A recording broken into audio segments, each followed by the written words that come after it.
अस्सलाम वालेकुम, back to another video of channel Pir Shahid रहमतुल्लाह अलैहि। पार्ट 1 पे इस मज़ार पे होने वाली बेहरमतों पर कुरान और अहादीस की रोशनी से आगाही की गई थी। माज़रत के साथ आप अभी भी देख सकते हैं कि कैसे लोग यहाँ पे रक़्स कर रहे हैं ढोल की ताप पर और चादरें चढ़ा रहे हैं अपनी मन की मुरादें पूरी करने के लिए। हालांकि अल्लाह के नबी ने तो सख्ती से मना फरमाया है मन्नत मानने से। आप सल्लल्लाहु अलैहि वसल्लम ने मन्नत मानने से मना किया और फरमाए तकदीर के किसी फ़ैसले को नहीं डाल सकती। इसके ज़रिए तो बखील से माल निकलवाया जाता है। अच्छा जी,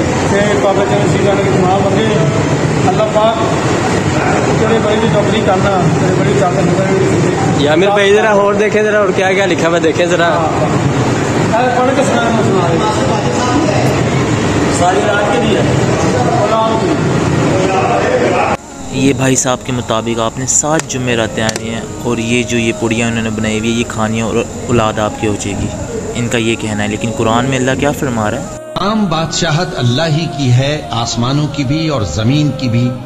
वो जो चाहता है पैदा करता है, जिसे चाहता है बेटियां अता करता है और जिसे चाहता है बेटे बख्शता है, या उनको बेटे और बेटियां दोनों इनायत फरमाता है, और जिसको चाहता है बे औलाद रखता है।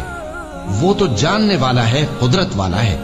देखें, अल्लाह की ही बादशाहत है, जिसे चाहे औलाद दे और जिसे चाहे बे औलाद रखे, और जिसे अल्लाह बे औलाद रखे उसे कौन औलाद दे सकता है? ये देखें गाइस, इतना आसान है औलाद होना। खजूर, एक खजूर खानी है तो ये पर्ची में क्या कोई मट्टी है तो भाई रख दे, अल्लाह माफ करे। तकरीबन तमाम पर्चियों में ये चीज़ है।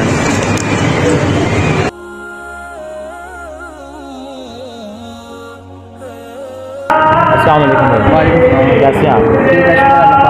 भाइयों के माशाल्लाह से आप आए हैं चैनल पीर के दरबार में, तो आते साथ आपने सलाम किया इनको, तो आपको कैसे पता कि इन्होंने जवाब दिया आगे से?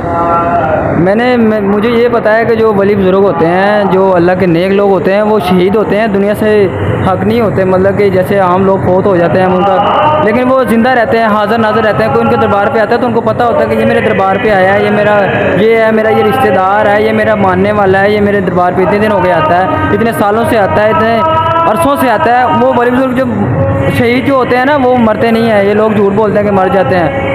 जैसे कि कुरान में जिक्र है शहीद जिंदा होता है, शहीद को मुर्दा ना कहो। लेकिन मैं आपसे ये पूछना चाह रहा हूँ कि ये कहाँ लिखा है कि ये सुन सकते हैं या शहीद सुन सकते हैं?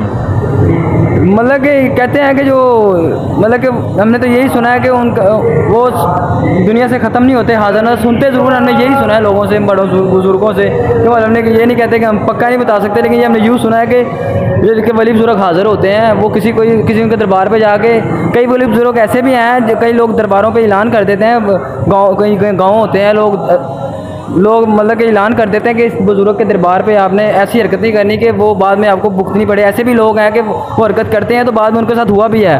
मतलब कि उनके मौजे देखे भी हमने वली बुज़ुर्गों के। ये बात नहीं है कि उन दुनिया में बहुत मौजे हैं वली बुज़ुर्गों के। जगह कोई एक मौजा बता।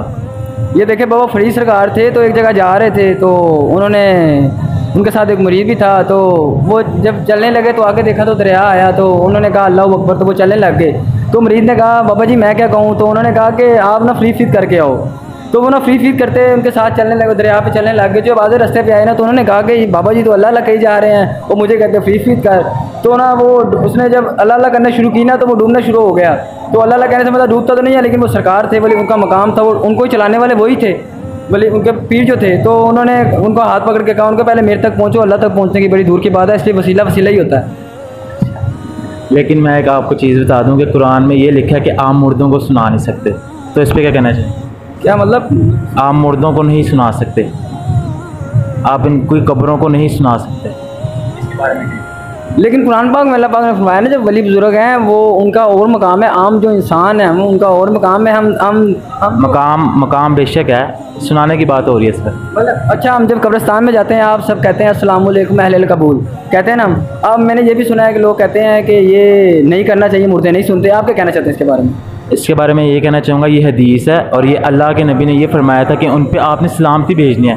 ना कि इसके बरक्स ये फरमाया कि वो आपको सलाम बैग यानी कि आपको दोबारा सलाम उसका जवाब देंगे। सलामती की दुआ है उनके लिए, अस्सलाम वालेकुम या अलैकुम, ए कबर वाला तुम पे सलामती अल्लाह।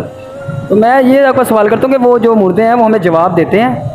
ये लोग कहते हैं कि वो जब जवाब देते हैं, मैंने ये सुना है कि हम सलाम करते हैं वो कैसे जवाब देते हैं, ये आप क्या कहना चाहेंगे इसके बारे में? ये सुनी सुनाई बातों पे नहीं ना आपने यकीन करना, जो हदीस है उसको अकॉर्डिंगली आपने जाना है। मैंने भी अब एक जो हदीस मैं आपको बता रहा हूँ कि जो आपने मुझे खुद ही कहा कि इसका जवाब दें कि वो सलाम हम क्यों करते हैं, तो मैंने आपको बताया हदीस में ये कि इन पर आपने सलामती भेजनी, तो हम सलामती भेजने के लिए हम भेजते हैं। अगर मेरा कोई भाई बाहर के मुल्क है ना, तो मैं अगर उसको सलाम भेज रहा हूँ, चाहे वो ज़िंदा है या नहीं है, लेकिन मैंने दुआ की अल्लाह से उसके लिए कि अल्लाह उस पर सलामती करे, ये है। उसको बेशक आवाज़ है या नहीं।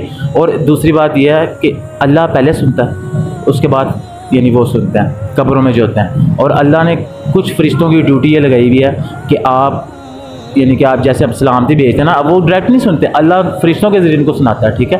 तो इसलिए हमने जो कुछ मांगना है वो हमने सबसे पहले अल्लाह से मांगना, ठीक है। इसलिए ये बात हम ज़हन से निकाल दें कि वो हमारे वसीला हैं, हम उनके ज़रिए अल्लाह तक पहुँचते हैं। अल्लाह पहले, हम अल्लाह के ज़रिए हम अल्लाह तक पहुँचते हैं, फिर उन तक पहुँचते हैं, ठीक है। ठीक है, ओके।